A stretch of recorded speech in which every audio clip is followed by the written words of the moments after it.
My friends think I'm insane because my wind down routine starts at 8:30 and I'm in bed, lights out at 9:30. Why does prioritizing sleep matter so much right now? Over the last few months, my sleep has been really terrible, and this really can't happen at this point in my life because I'm still growing and my brain is still developing. My bedtime was super late because of hockey, it was super late because I would hang out with friends, and it was a really random time. It would happen completely randomly with no plan of any sort of bedtime. So I don't pretend to be an expert on sleep by any means, but I do want to just share with you what has worked with me over the last week, and hopefully you can learn something from it. Having an early bedtime and a proper sleep schedule isn't really something that is super popular, especially among teenagers. Staying up late and partying are much more celebrated in today's culture, but this is completely wrong. It's the people who prioritize sleep and get the right amount of sleep that are gonna do way better in the long run. What proper sleep means is not just having 8 or 9 hours, but the quality of the sleep. Did I go on my phone right before I went to bed? Were there interruptions in my sleep?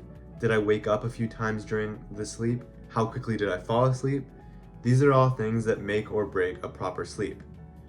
When your sleep is at its peak performance, everything in your life flows better. You're better academically, you're better athletically, you are in a better mindset, and you are more likely to be yourself. I've just made a few simple changes that have really lifted my sleep quality. The most important one being that I set a specific sleep time and I stick to it every night. It doesn't have to be super early. It doesn't have to be 8 or 8:30. It can be 10 or 11 if that works for you, but the consistency is what really matters. Going to bed at the same time every night within a 5-minute variance is what really shows that you're sticking to the promises that you made for yourself. Another big thing is that I don't keep my phone in my room. I keep it downstairs because I should not be on any screens within the last hour of going to bed because it stimulates the brain and the blue light and everything. So I just keep it downstairs for zero temptation, and that's worked really well for me. Now, only a week into this wind down routine, I feel so much more energized in the morning. It used to be really tough for me to wake up at 6:30 a.m. and get out of bed right away when my alarm sounded, but today and yesterday too, I jumped out of bed as soon as my alarm sounded. I'm not kidding. I was super energized, and the recovery is really doing its trick, and you see that it happened very quickly. Like, it only happened in a week, so it's not like this sleep thing will take months to make you feel better. It happens fairly quickly. I think the time that you go to bed is way more important than the time that you wake up, because everything you do the night before will affect what happens in the morning.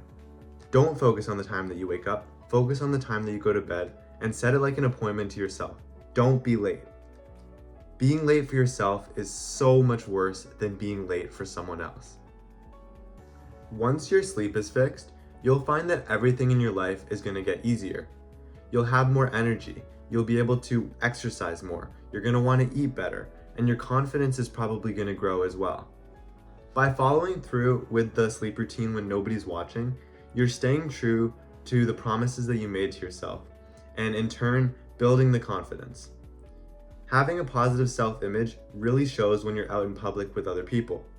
They really notice when you're sure of yourself and when you're insecure. This is something that I've really noticed, as I used to have much lower confidence, and it has really grown since self-improvement has become a big part of my life. Just to end off the video, here's a little breakdown of what my bedtime routine looks like every night.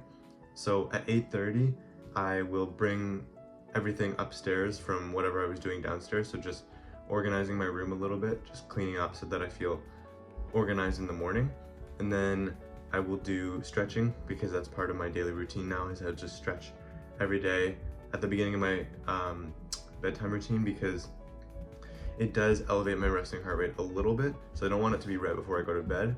And then when I'm done that, I'll hop in bed and read until 9:30 and until I feel tired, and that is what really helps me And I like to read Harry Potter because it isn't such a hard read and I don't have to think too much. It's really enjoyable.